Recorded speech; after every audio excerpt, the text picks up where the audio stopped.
माँ की ममता। ये कोई कहानी नहीं है, यह दीपक और उसकी पत्नी के साथ घटित एक सत्य घटना है।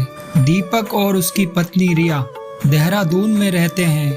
एक बार दोनों पहाड़ों की वादियों में घूमने जाने का प्रोग्राम बनाते हैं और घर से निकल जाते हैं अपनी कार से।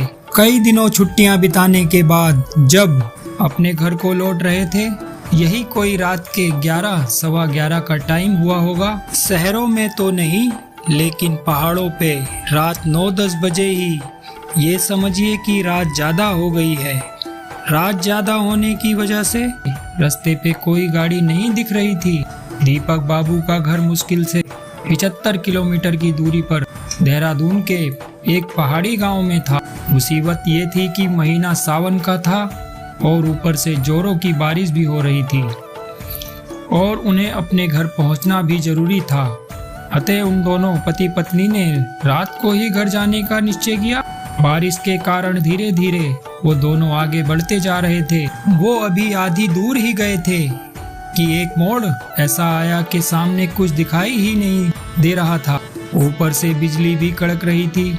जैसे ही मोड़ खत्म होने वाला था, एकदम से बिजली कड़की तो रोशनी में एक औरत का साया दिखा, जो ठीक उनकी गाड़ी के सामने बीच रोड पर खड़ी थी। इस सुनसान सी सड़क पर रात के अंधेरे में अकेली औरत को देखकर तरह तरह के विचार आने लगे कि कहीं ये कोई खैर जो भी हो देखा जाएगा।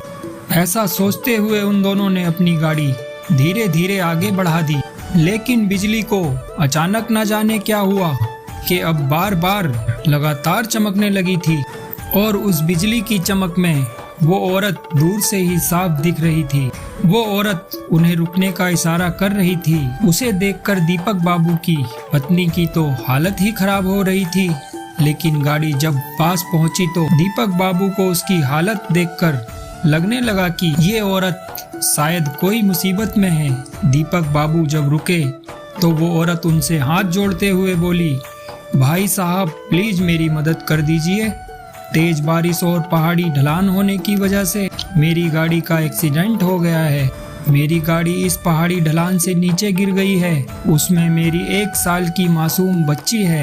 प्लीज आप दोनों उसे बचा लीजिए। इतना कहते ही वो औरत आगे आगे चलने लगी और ना चाहते हुए भी दीपक गाड़ी साइड में खड़ी करके अपनी पत्नी के साथ मोबाइल की टॉर्च जला के उस अजनबी औरत के पीछे पीछे चलने लगे। लेकिन एक अनजान भय से उन दोनों का दिल जोर जोर से धड़क भी रहा था। जैसे ही वो दोनों पहाड़ी से नीचे उस गाड़ी के पास गए तो उन्होंने देखा कि गाड़ी में एक प्यारी सी मासूम बच्ची रो रही है। दीपक ने बच्ची को गाड़ी से निकाला तो पाया कि बच्ची बिल्कुल ठीक है। दीपक ने उसे अपनी पत्नी की गोद में दे दिया। दीपक जैसे ही वापस जाने के लिए मुड़ा तो उसकी निगाह ड्राइवर सीट की तरफ गई तो उसे लगा कि ड्राइवर की सीट पर भी कोई है।